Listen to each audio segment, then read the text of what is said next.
오늘 함께 나누실 하나님의 말씀 함께 찾아서 읽도록 하겠습니다. 오늘 함께 나누실 하나님의 말씀은 시편 63편 1절부터 4절 말씀까지입니다. 시편 63편 1절부터 4절까지 한 절씩 교독하고 마지막 4절은 다 같이 읽겠습니다.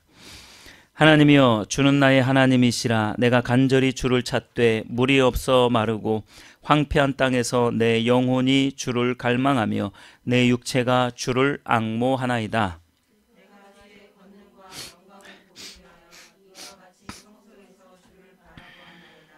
주의 인자하심이 생명보다 나음으로 내 입술이 주를 찬양할 것이라.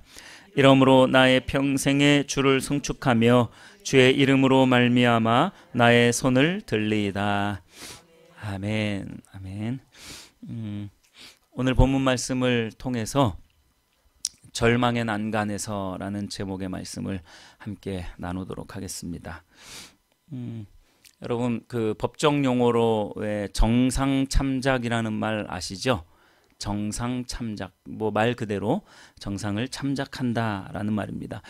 같은 범죄를 저질렀다 하더라도, 또는 같은 살인죄를 저질렀다 하더라도 그 범죄의 동기나 또는 그 범죄의 전후 사정이 있는 경우에 그 사정을 고려하는 거죠. 그것을 보고 정상참작이라고 이야기를 합니다. 정상참작에 들어가는 또 범주는 어떤 나이라든지 심리 상태라든지 또는 지능 상태, 지능의 정도가 어떠한지도 정상참작에 들어갑니다. 또한 범죄자의 환경도 그 정상참작에 들어가고요. 또는 범행 동기, 그리고 범행 후의 어떤 행동들, 그런 모든 것들이 정상참작에 들어가는 범주입니다. 그래서 나이가 적으면 청소년들, 나이가 적은 그 청소년이라는 이유로 또 정상 참작을 해서 감형을 해주거나 또는 감옥에 가두지 않는 그런 것이 있죠. 또는 심리적인 미약 상태, 이러한 부분들도 정상 참작에 들어갑니다. 오래된 사건이기는 하지만 불치병에 걸린 딸을 오랫동안 치료해 주던 오래 가던 아버지가 수술비가 거듭거듭 밀리고 형편이 너무나도 힘들고 또 재활의 어떤 희망, 가능성이 거의 없다라는 것이 이렇게 밝혀지자 딸의 산소호흡기를 떼버렸어요. 그런 일은 있어서는 사실 안 됩니다. 그래서 어쨌든 범죄이기 때문에 잡혀가기는 했지만 여러 정황을 고려해서 형을 살짝 낮춰준 그러한, 감형해주는 그러한 사례가 있기는 합니다. 이러한 것들을 정상참작이라고 하죠. 이처럼 어떤 사람의 환경과 현실적인 이유는 그 사람의 행동의 결과를 판단하는 매우 중요한 한 요소인 거죠. 그 사람이 처해 있는 환경과 어떤 상황, 이러한 것들은 그 사람의 행동의 결과를 판단하는 매우 중요한 요소인 거죠. 한마디로 말하면 어떠한 상황과 형편 가운데 그 행위를 했느냐, 이것이 중요하다라는 것을 말씀하고 있는 거죠. 우리 모두에게 펼쳐진 수많은 상황과 또 현실의 문제들은 우리들의 어떤 행동의 결과들을 판단하는 데 있어서 매우 중요한 요소입니다. 또 정상참작과 반대되는 또 한 가지 개념이 있죠. 그것이 뭐냐면 가중처벌입니다. 가중해서 처벌을 하는 거예요. 가중처벌이라는 것은 법으로 특별히 정해놓은 어떠한 법을 어겼을 경우에 받는 특정 범죄 가중처벌이 있고, 또 징역이나 금고 이상의 범죄를 3년 이내에 다시 저지를 경우에 이전보다 그 형을 더 가중해서 더 무겁게 그 형을 내리는 것, 이것을 가중처벌이라고 말을 하죠. 쉽게 말하면 죄질이 나쁘면 법에서 정한 것보다 더 중한 그러한 벌을 내린다라는 것이 가중처벌입니다. 정상참작이 되었든 가중처벌이 되었든 그 사람의 어떤 상황과 형편, 이러한 것들을 고려하는 거죠. 그래서 벌을 더 가볍게 주거나 또는 반대로 벌을 더 가중해서 주게 되는 이러한 것이죠. 오늘 본문에 보면요, 다윗의 상황과 또는 현실적인 문제들이 이렇게 딱 보여집니다. 여러분들은 혹시 말씀을 읽으면서 다윗이 처해 있는 그 상황과 현실적인 문제들이 혹시 보이셨나요? 다윗이 어떤 상황 가운데 어떤 말과 행동을 했는지 이러한 부분들을 오늘 살펴보는 것이 오늘 우리가 말씀을 읽는데 또 이해하는 데 있어서 또 하나님의 뜻을 이해하는 데 있어서 아주 중요한 요소입니다. 지금 다윗이 어떠한 상황 가운데 처해 있는지, 다윗이 처해 있는 문제들이, 환경들이 어떠한지 이러한 것들을 살펴보는 것이 중요하다는 것입니다. 자, 여러분, 다윗이 지금 어디에 있습니까? 6장 1절에 보니까 광야에 있습니다. 유다 광야라는 곳이죠. 다윗은 어떤 사람인데 왜 광야에 있죠 지금? 다윗이 어떤 사람이죠? 왕이잖아요. 왕이 광야에 지금 내몰려 있는 상태에 있는 거예요. 타는 듯한 목마름, 그 햇빛이 정말로 사막은 낮에는 너무나도 뜨겁고 밤에는 너무나도 추운 그런 지리적인 환경이잖아요. 왕이라는 신분인데 왜 광야에 내몰렸을까? 왜 이런 척박한 환경 가운데 내몰렸을까? 이 시편 63편은 대부분의 학자들이 동의하는 바 사무엘 하에 있는 어떤 그런 환경적인 또는 지리적인 그런 모든 역사적인 그런 부분들을 고려해 보았을 때 시편 63편은 아들 압살롬을 피해서, 그러니까 압살롬이 반역을 일으키잖아요. 아들인데, 왕자인데 지가 왕이 되려고 아버지 다윗을 처단하려고 하죠. 참 이 상황과 환경이 다윗에게 있어서 굉장히 녹록치가 않은, 참 쉽지 않은 그러한 환경입니다. 자, 그런 상황 가운데 아들에게 지금 쫓겨서 생명의 위협을 받고 지금 어디까지 내몰린 거예요? 광야에까지 지금 내몰린 겁니다. 광야에까지 내몰려서 광야까지 쫓겨서 지금 막 자기 목숨 부지하려고 여기저기로 도망 다니고 있는 상황이에요. 이러한 환경이고 이러한 형편입니다. 자, 여러분 잘 한번 생각을 해보실래요? 이 정도 상황이라면 조금 하나님 앞에 원망하고 불평한다라면 정상 참작이 되지 않겠어요? 그렇죠? 맞습니다. 정상 참작이 될 거예요. 하나님도 아마 어느 정도 이해를 하실 겁니다. 우리들도 이러한 상황에 대해서 이해를 합니다. 그런데 오늘 말씀은 이 다윗의 이 상황, 이 형편, 이 산적해 있는 이 문제 앞에 처해 있는 이 다윗이 정상 참작을 바라지 않고 다른 행위를 합니다. 오늘은 이 부분을 같이 살펴보려고 하는 거예요. 다윗은 어떻게 이 타들어가는 목마름을 뒤로하고 때로는 원망스러운 이 환경을 뒤로하고 어떻게 했는지 그 부분을 같이 살펴보려고 하는 겁니다. 다윗은 오히려 그 상황과 현실을 뛰어넘는 신앙의 모습을 보여주고 있다는 거예요. 이것이 진짜 신앙인 줄 믿으시길 바랍니다. 우리가 추구해야 할 신앙인 줄 믿으시길 바랍니다. 할렐루야. 우리의 신앙의 결국 목적은 이러한 부분에 있는 것입니다. 신앙이라는 것은 현재 처해 있는 나의 상황 때문에 내 마음이 좌지우지 되는 것이 아닌 줄 믿으시길 바랍니다. 그런 가벼운 게 신앙이 아니에요. 조금 뭔가 안 좋아지면 막 하나님 원망했다가 조금만 좋아지면 할렐루야 했다가 또 조금만 안 좋아지면 이게 뭡니까 했다가 내가 이러려고 믿었습니까 했다가 또 조금만 좋아지면 와 역시 하나님 살아계셔. 이게 바로 정확하게 어떤 사람들의 모습이에요. 출애굽 당시 이스라엘 백성들, 아니 성경에 나와 있는 특히 구약에 나와 있는 이스라엘 백성들의 삶의 모습이었죠. 우리가 그토록 답답해하는 뭐 이런 답답한 민족이 다 있어. 어떻게 하나님을 이렇게 신뢰하지 못하고 살아계신 하나님을 어떻게 그렇게 믿지 못하고 어떻게 그럴 수가 있어? 그게 저와 여러분들의 모습인 줄 믿으시길 바랍니다. 타들어가는 이 목마름을 뒤로하고 오히려 타들어가는 심령으로 하나님을 찾는 이 다윗의 모습을 발견하시기를 바랍니다. 타들어가는 심정으로 하나님을 갈망해요. 이전에 이 광야에서 그 타들어가는 목마름 때문에 죽겠다라고 생각했던 이 다윗은 오히려 그 타들어가는 목마름으로 하나님을 찾기 시작합니다. 할렐루야. 이게 참 이 다윗의 본받을 점인 것 같습니다. 여러분 말씀을 한번 보십시오.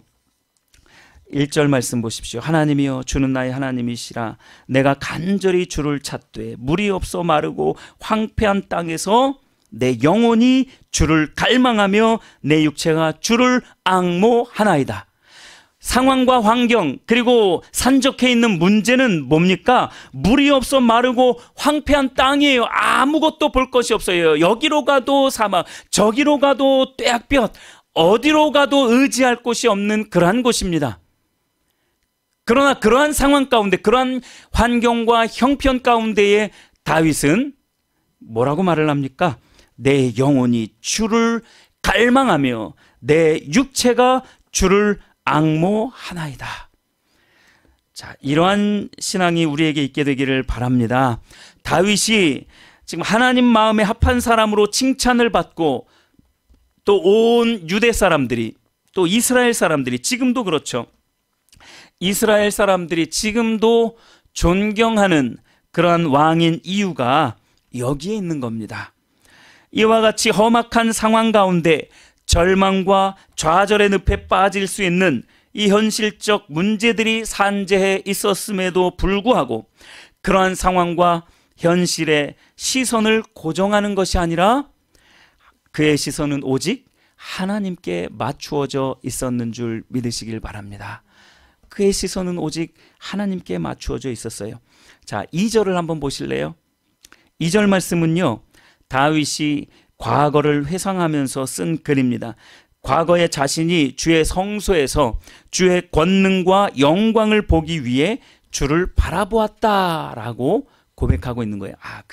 그것이 어디에 있는지 한번 찾아볼까요? 여러분 시편 27편 4절 말씀 한번 찾아보십시오. 시 27편 4절 말씀 다 같이 한번 읽어보죠. 시작. 내가 여호와께 바라는 한 가지 일 그것을 구하리니 곧 내가 내 평생에 여호와의 집에서 살면서 여호와의 아름다움을 바라보며 그의 성전에서 사모하는 그것이라. 아멘. 자, 27절 4절을 덮지 마시고 63편 2절 말씀을 다시 한번 읽어볼게요. 시작. 내가 주의 권능과 영광을 보기 위하여 이와 같이 성소에서 주를 바라보았나이다. 아멘. 다윗이 지금 뭐라고 고백하고 있는 거예요? 과거를 회상하면서 뭐라고 고백합니까? 주의 성소에서 주를 뭐합니다? 바라보았나이다.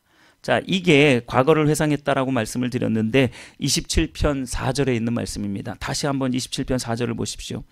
내가 여호와께 바라는 한 가지 일 그것을 구하리니 곧 내가 내 평생에 여호와의 집에 살면서 여호와의 아름다움을 바라보며 그의 성전에서 사모하는 그것이라.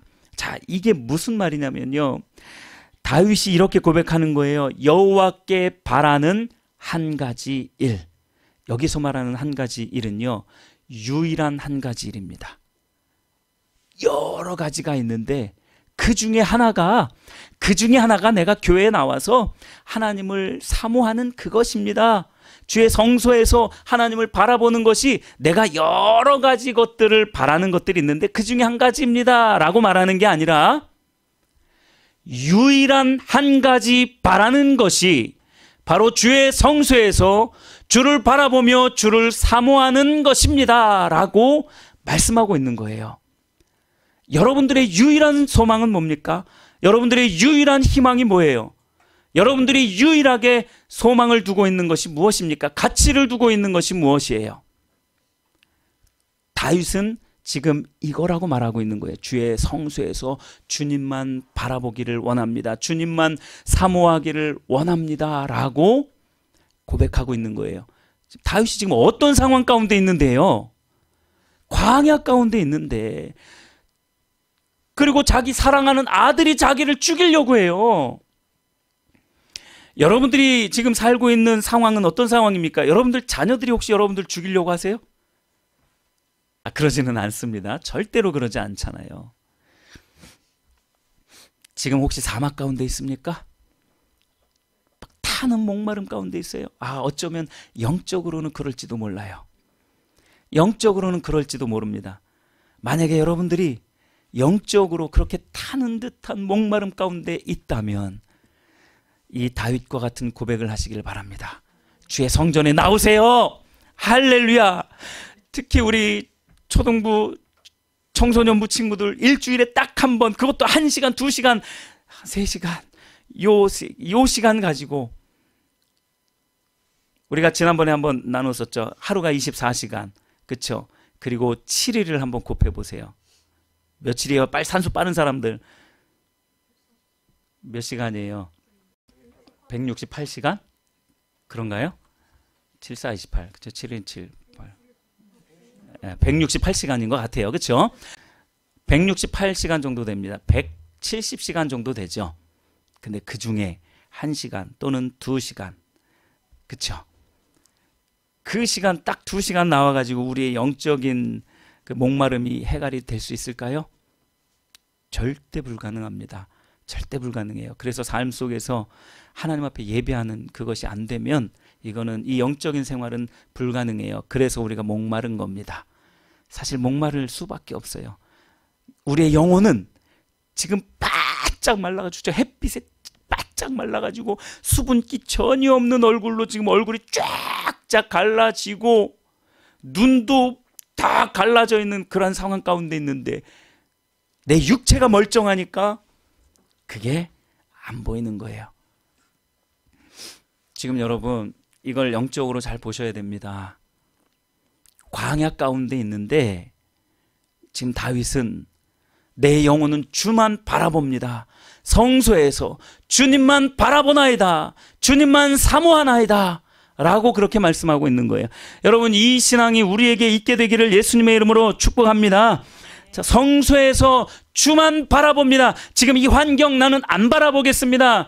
이 목마르는 이 타는 듯한 갈증 여기에 집중하지 않겠습니다.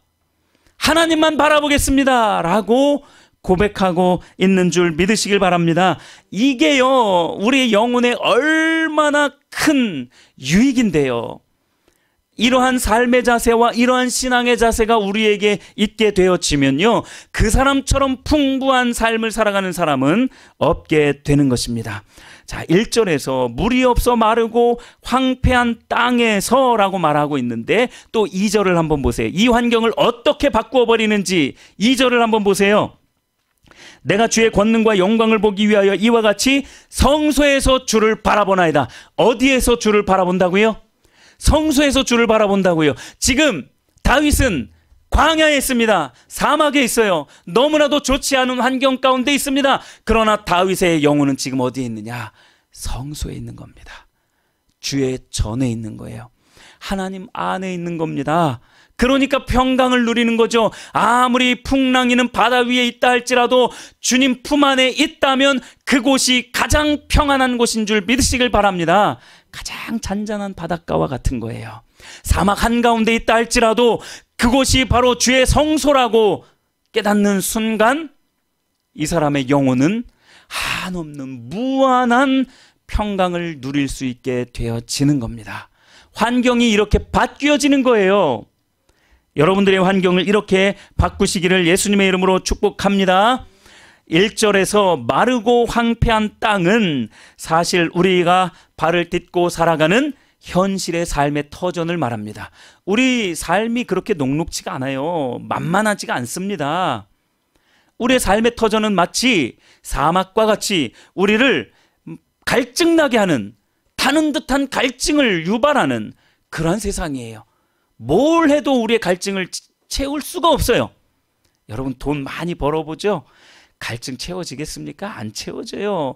저는 돈 많이 벌어봤어요. 돈 많이 벌어봤습니다. 근데 안 채워지더라고요. 더 벌고 싶어요. 한없이 적게도 벌어봤어요. 근데 물질에 막 갈망이 있지 않더라고요. 하나님이 전부이시기 때문에. 할렐루야. 성소에서 주를 바라보기 때문에 타는 듯한 갈증, 이 육신의 갈증 때문에 내 영혼까지 갉아먹지 않는다라는 거예요. 이 비결을 모르고 신앙생활을 하게 되면요, 수십 년 신앙생활을 하는데도 항상 사막이야. 환경도 사막, 내 영혼도 사막을 터벅터벅 걸어가요. 어깨는 쭉 처져가지고, 코는 쭉 빠져가지고, 내 인생은 뭘까 이게, 살기 싫어. 맨날 학원 집 우리 성도님들은 맨날 직장 집, 학원 집, 직장 집이니까 그런 거예요. 뭐가 빠졌어요? 교회가 빠졌잖아요. 성전이 빠졌잖아요. 내 영혼의 안식을 누릴 수 있는 이 교회가 빠져 있으니까, 삶의 예배가 빠져 있는데 어떻게 이 사막에서 벗어나서 저 성소에까지 들어갈 수 있겠느냐라는 거예요. 여러분, 현실의 삶과 신앙은 절대 분리되지 않아요. 현실에서 내가 하나님을 찾지 않으면, 이 현실에서 성소로 들어가는 이 일이 없으면 절대로 우리의 영혼은 안식을 누릴 수가 없어요. 성소에, 그러니까 우리가 이 사막과도 같은 이 현실을 살아가면서 이 상황 속에서 산적해 있는 그 문제들 앞에서 자꾸 성소에 들어가야 돼요. 성소에 들어가서 내가 주를 바라보나이다. 나의 환경은 이렇지만, 내 상황은 이렇지만, 내 문제는 산적해 있지만 이걸 바라보지 않겠습니다. 그걸 위해서, 문제 해결을 위해서 아무 노력도 안 한다라는 이야기가 아니에요. 꼭 말씀을 잘 못 듣는 사람들이, 목사님이 그냥 산적해 있는 문제들 그냥 다 내팽개치고 교회 가서 예배만 드리래, 이딴 식으로 생각을 하면 그거는요, 그 목회자를 모욕하는 거예요. 어떤 목회자가 그런 말을 합니까? 그렇죠? 자기의 삶에 충실하지 못하는 사람은요, 그 자세가 안 돼 있는 거예요. 삶에도 충실하죠, 당연히. 그러나 그 삶에 충실하는 가운데에 늘 성소로 들어가는, 영적인 그 만족을 누리는 그 자리로 들어가서 오직 하나님 한 분만 바라봐야 되는 겁니다. 그런데 맨날 우리의 삶이 그냥 사막에서만 살아가고 있어. 그냥 타는 듯한 목마름 가운데 살아가요. 인생이 이러냐, 인생이 이래 하면서 절망하고 낙심하고 불평하고 감사하지 못하는 이러한 삶을 살아가게 되면요, 그것은 고스란히 신앙으로 옮겨옵니다. 신앙생활을 하는데도 불평, 불만, 불만족, 이것으로 가득 차 있어요. 감사가 없어요. 항상 찌그러져 있어요. 그러지 않게 되기를 예수님의 이름으로 축복합니다. 쉽게 말해서 삶 속에서의 예배이지, 솔직히 우리가 정말로 하나님 앞에서 정직하게, 제가 여러분들의 눈을 맞춰 볼게요. 여러분들 삶 속에서의 예배가 제대로 되어지고 있습니까? 저도 제 눈을 볼게요. 네, 할렐루야. 노력하고 있으면 그게 할렐루야입니다. 어느 누가 100% 늘 하나님 생각하면서 늘 막 그렇게 신령하게 그렇게 살아가겠어요? 얼마나 안 되면 어떤 목사님은 항상 오른손을 이렇게 펴놓고 있대요. 이걸로 짐을 들고 일을 막 하고, 웬만하면 이 손은 이렇게 펴고 다닌대요. 왜요? 예수님 인식하고 싶어서, 예수님 손 붙잡고 싶어서, 그냥 틈만 나면 이렇게 하는 거예요.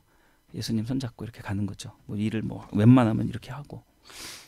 얼마나 그 하나님의 임재하심을 사모했는지, 얼마나 갈망했는지. 여러분, 그 사람이 바로 다윗과 같이 환경은 사막과도 같은 환경이지만 늘 성소에 들어가는 사람입니다. 저와 여러분들이 그렇게 되기를 바랍니다. 성도 여러분, 한 이틀 정도 굶으면 어때요? 배고프죠? 지금 당장 아침 밥 먹고 왔는데 지금 12시 조금 넘었는데 배고파. 그렇죠? 한 끼만 굶어도 배고파요. 한 2끼 정도 굶죠. 3끼 정도 굶으면요, 이건 막 정신이 나갈 것 같아요. 그렇죠? 한 이틀 정도 굶으면 우리는 정신이 없어요. 그렇지 않나요? 그렇죠?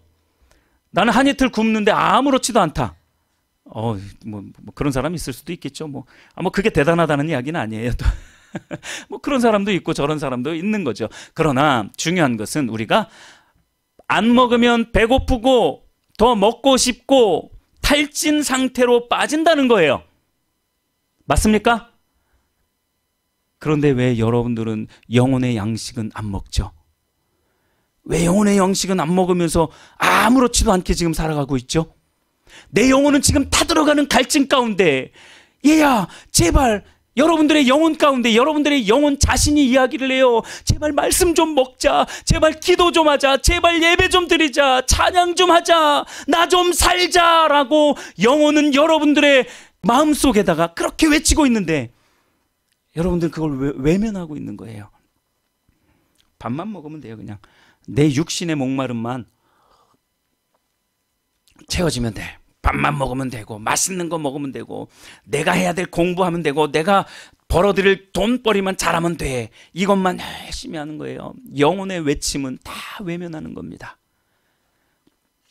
지금 영혼은 배고파 죽겠다라고 지금 아우성치고 있는데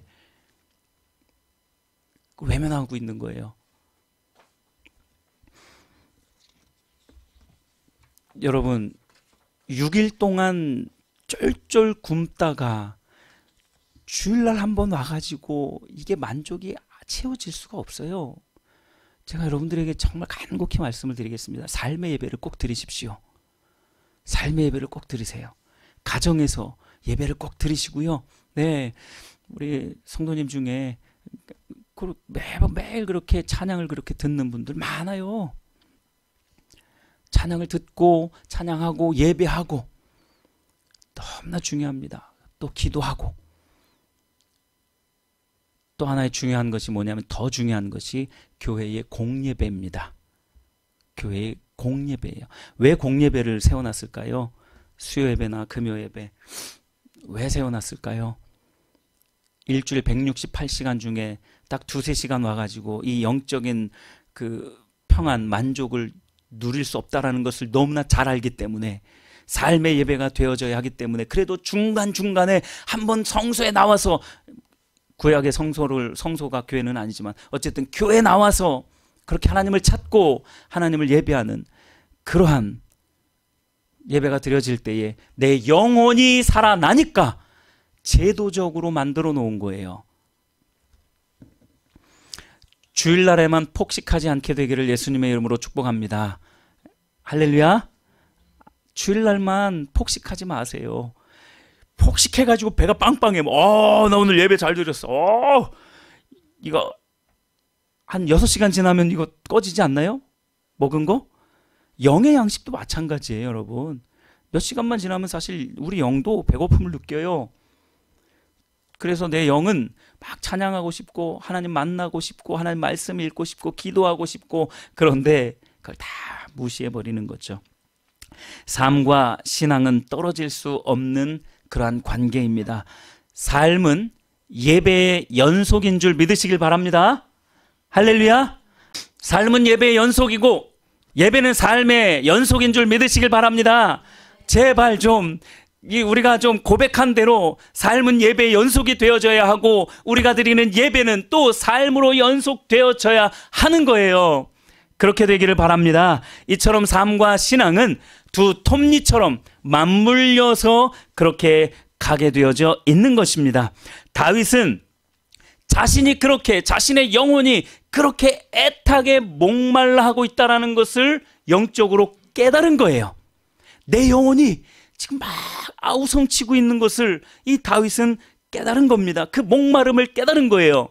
지금 육신이 목마른 거는 차치하고 내 영혼이 목말라 있다는 것을 다윗은 너무나도 잘 알고 있었던 겁니다. 이처럼 영적인 목마름을 알게 된 다윗이 뭐라고 고백합니까? 3절을 고백합니다. 자, 3절 말씀 같이 한번 읽어보죠. 시작. 주의 인자하심이 생명보다 나음으로 내 입술이 주를 찬양할 것이라. 할렐루야. 주의 인자하심이 생명보다 나음으로 내 입술이 주를 찬송합니다 라고 고백하고 있는 겁니다. 다윗이 왜 하나님을 이처럼 찬송할 수 있었을까요? 뭐라고 말합니까? 다윗이 찬송할 수 있는 그 이유에 대해서 뭐라고 말합니까? 주의 인자하심이 내 생명보다 낫기 때문에 그렇습니다.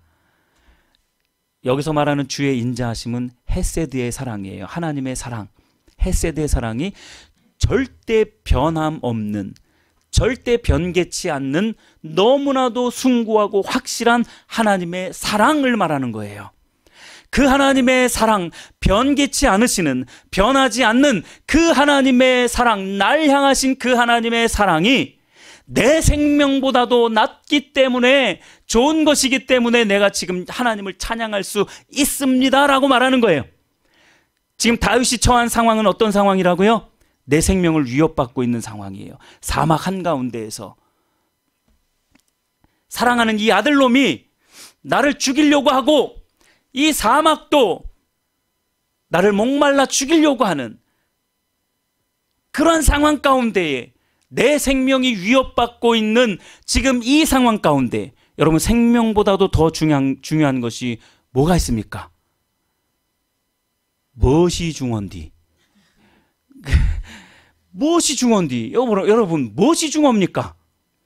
생명보다 더 중요한 게 뭐가 있어요? 없잖아요. 다윗은 내 생명보다도 주께서 날 사랑하시는 그 사랑이 더 귀하기 때문에, 내가 지금 이러한 상황과 형편, 현실적인 문제가 산적해 있다 할지라도 나는 지금 하나님을 찬양할 수 있습니다 라고 고백하고 있는 겁니다. 할렐루야. 이런 고백이 저와 여러분들에게도 있게 되기를 바랍니다. 주의 인자하심이 내 생명보다도, 내 환경보다도, 내가 가장 가치 있게 여기는 그 무엇보다도 더 귀하기 때문에 내가 주님만 찬양할 수 있습니다. 내가 바라는 유일한 한 가지, 주의 성소에서 주를 바라보는 것입니다. 주님만 사모하는 것입니다. 이 고백이 어떻게 나올 수 있느냐고요? 하나님을 향한 그 갈망함, 그 열망함, 나도 하나님을 사랑하고자 하는 그 열망함 때문에 이러한 고백이 나와졌는 줄 믿으시길 바랍니다. 여러분들이 가장 가치 있게 여기는 게 무엇인지 한번 생각해 보세요. 그게 여러분들에게 하나님입니다. 그게 여러분들에게 하나님이에요. 이거는 제가 뭐 99%라고 말하지 않습니다. 100%라고 말해요. 그만큼 자신 있습니다. 여러분들이 가장 가치 있게 여기는, 소중하게 여기는 그것이 하나님이에요. 내가 만약에 자존심에 그냥 막 발라 떤다, 그게 하나님이에요. 내가 성공에 목말라 있다, 내가 그 성공에 막 미쳐 있다, 그게 하나님이에요. 돈에 막 옹색하고 인색하고, 그러면 돈이 나에게 하나님이에요. 교회는 나오지만 성공이 하나님이고, 돈이 하나님이고, 내 자존심이 하나님이고, 내 건강이 하나님이고, 내 가정이 하나님이고, 내 행복이 하나님인 거죠. 그렇게 신앙생활하는 사람 제가 수도 없이 봤습니다. 그 자리에서 벗어나게 되기를 예수님의 이름으로 축복합니다. 그 자리에서 벗어나야 이제 하나님이 보이기 시작해요. 그제서야 성소에 이제 한 걸음 내디딘 거예요. 여러분, 혹시 성소에 한 걸음도 내딛지 못하고 있었다면 이제 한 걸음 내디디세요. 성소에 한 걸음 내디디세요. 그리고 누구를 보라고요? 하나님만 보시라고요. 내 생명보다도 귀중한 그 하나님의 인애를 보시고, 그 하나님의 사랑을 보시면서 하나님만 찬양하시기를 예수님의 이름으로 축복합니다. 그래서 하나님의 사랑은요, 내가 처해 있는 환경보다, 내 생명보다, 내가 가장 가치 있게 여기는 그 무엇보다도 더 귀한 것인 줄 믿으시길 바랍니다. 하나님의 사랑은 바로 그래요. 본문 3절 말씀은 아주 중요한 말씀입니다. 1, 2절에서 목말라 죽을 것 같은 그 고통과 또 아들로부터 당하는 생명의 위협 속에서도 하나님을 갈망하는 이유를 이 3절에서 설명해 주고 있기 때문이라고 방금 또 말씀을 드렸고, 이 외에도 더 중요한 한 가지가 있는데, 이 3절 말씀은 누구에게로 연결시켜 주기 때문에 중요하냐면 예수 그리스도께로 연결해 주기 때문에 그렇습니다. 여러분, 목마른 사람들은 뭐 해야 돼요? 목마른 사람들 뭐 해야 돼요? 물 마셔야 돼요. 저도 지금 육신의 목이 굉장히 말라요. 그래서 물을 마시는 거예요. 우리 영혼에 목마름이 있다면 어떻게 해야 됩니까? 또 먹어야 돼요. 생수를 마셔야 됩니다. 할렐루야. 생수를 마시십시오. 요한복음 4장 14절 말씀 한번 찾아보시죠. 요한복음 4장 14절 말씀입니다. 다 같이 읽어보겠습니다. 시작. 내가 주는 물을 마시는 자는 영원히 목마르지 아니하리니 내가 주는 물은 그 속에서 영생하도록 솟아나는 샘물이 되리라. 할렐루야. 예수님이 주시는 샘물, 그게 누구겠어요? 예수님 자신이에요. 예수님 자신을 이렇게 살아나는 샘물이라고 그렇게 말씀을 하고 있는 거예요. 내가 주는 이 샘물은 한번 마시면 영원히 목마르지 않다라고 말씀하고 있는 겁니다. 여러분, 그 물을 마시고 계시나요? 할렐루야. 마시고 있게 되기를 예수님의 이름으로 축복합니다. 생명의 원천이 바로 여기 있는 거예요. 시편 36편 9절에서도 그렇게 말씀하고 있어요. 진실로 생명의 원천이 주께 있사오니.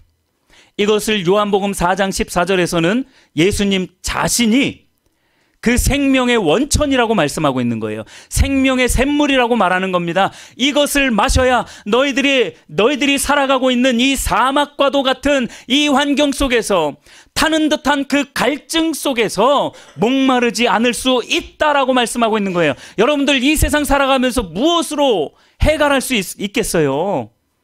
아무리 돈 많이 벌어도 해결 안 된다니까요, 여러분. 왜 이렇게 얘기를 해도 여러분 그걸 아직은 이해를 못한다 하더라도 좀 마음에 좀 담아두세요. 내가 전에 말씀 한번 드렸잖아요. 이해가 혹시 안 되면 한번 마음에 한번 담아둬 보라고요. 특히 우리 청소년 친구들, 공부 잘하면 뭔가 될 것 같죠? 만족함이 없어요. 계속 탑니다. 계속 갈증이 있어요. 그러다가 어느 순간에 이게 도대체 왜 이러지? 왜 인생이 이렇게 타는 듯한 갈증이 있지? 그제서라도 저의 말씀을 조금이라도 기억하시면 좋겠습니다. 영원히 목마르지 않을 수 있는 방법은 예수 그리스도라는 그 샘물을 퍼 마셔야 돼요. 다윗이 지금 이걸 하고 있으니까 하나님의 그 사랑하심이 나에게 있어서 내 생명보다도 더 귀중하다라고 그렇게 말씀하고 있는 것입니다. 자, 이제 말씀을 조금씩 마무리해 가보도록 하겠습니다.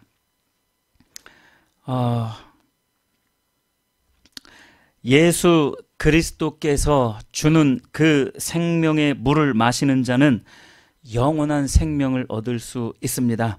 그렇기 때문에 우리가 만약에 절망의 난간에 서 있다 하더라도 그 상황이나 문제에만 매달려 있지 않을 수 있는 이유도 여기에 있는 줄 믿으시길 바랍니다. 절망의 난간에 서 있다 할지라도 한 걸음만 내디디면 그 천리 말리 낭떠러지로 떨어질 수밖에 없는 그러한 상황이라 할지라도 예수님이 주시는 그 생수의 물을 마시고 있다면 우리는 희망이 있는 거예요. 소망이 있는 겁니다. 여러분, 이것이 바로 진짜 신앙입니다. 문제가 되지 않는 신앙, 환경이나 상황에 휘둘리지 않는 신앙, 오직 하나님만 구하고 하나님의 사랑에만 목말라 하는 이러한 신앙, 이것이 진짜 신앙입니다. 그저 겉으로 교회 열심히 나오고 헌금하고 봉사 좀 하고 찬양팀으로 찬양 리더도 하고 구역장도 하고 목회자도 하고 목사도 하고 장로도 하고 권사도 하고 안수집사도 하고, 이게 중요한 게 아니에요. 그걸 했다고 해가지고 내가 하나님 앞에 뭐 큰 축복을 받은 게 아니에요. 제가 목사가 됐다라고 해가지고 믿음이 출중한 것도 아니고 내 마음 중심이 하나님에게서 그 핀트가 맞지 않는다면 나는 타락한 목회자예요. 여러분들의 신앙생활이 어떠했는지 모르겠습니다. 지금까지 인생 가운데 여러분들의 신앙이 어떠했는지 저는 아무것도 몰라요. 그러나 여러분들 자신은 알 겁니다. 과연 내가 그동안 신앙생활을 어떻게 했는지, 겉으로만 신앙생활을 했는지, 아니면 내가 뭐 얻었던 그 감투를 가지고 신앙생활을 잘했다라고 자부하고 있었지는 않았는지, 여러분 보셔야 됩니다. 이게 안 보여지면 그 사막과도 같은 그 길에서 벗어날 수가 없어요. 성소로 들어가지를 못합니다.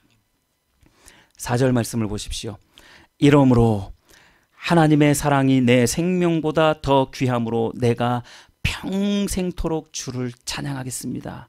평생의 주를 송축하며 주의 이름으로 말미암아 내 손을 들리이다. 내 손을 든다라는 건 여러 가지 의미가 있어요. 하나님과의 약속의 의미도 있고 헌신의 의미도 있습니다. 굴복하겠다라는 그러한 의미도 있고요. 여러분, 하나님 앞에 주세요 주세요 이 손을 펴는 게 아니라 항복하는 이 손을 펴시기를 예수님의 이름으로 축복합니다. 하나님 앞에 항복하세요. 나 하나님 앞에 졌어요. 도저히 하나님께는 안 되는 것 같아. 그냥 하나님, 내 주인이 되어주세요. 나를 다스려 주세요. 나의 통치자가 되어주세요. 나의 모든 주도권을 하나님께 맡겨드립니다. 두 손 두 발 다 들시기를 예수님의 이름으로 축복합니다. 자, 우리는 언제든지 절망의 난간에 설 때가 있습니다. 우리가 예상하지 못한 그 어느 때에 몸과 영혼이 쇠약해져서 그 어떤 소망도 없는 것처럼 절망스러운 때가 닥쳐올 수 있어요. 어느 누구나 그럴 수 있습니다. 여러분, 그때에 이 말씀을 묵상할 수 있게 되기를 바랍니다. 아무리 절망스러운 상황과 현실의 벽에 맞닥뜨리게 된다 할지라도 하나님께 마땅히 드려야 할 삶의 예배가 끊어지지 않게 되기를 바랍니다. 내 상황과 형편이 이처럼 형편없기 때문에 나는 정상 참작 받아야 돼 라고 생각하면서 이해받기를, 또 위로받기만을 원하지 마세요. 당연히 위로하고 충분히 이해합니다. 그러나 우리의 마음의 자세는, 하나님 앞에서의 마음의 자세는 위로받으려고 하는 것보다, 또 이해받으려고 하는 것보다 이 성소로 들어가서 살아계신 주 하나님만 영원토록 찬양하는, 예배하는 저와 여러분들이 되기를 바랍니다. 우리가 맞닥뜨리게 되는 무시무시한 현실의 벽도 하나님의 사랑에서 우리를 끊을 수 없는 줄 믿으시길 바랍니다. 삶과 예배가 분리되지 않고 평생에 하나님만 찬양하며 하나님의 영광을 위해 살아가는 저와 여러분들이 되시기를 바랍니다.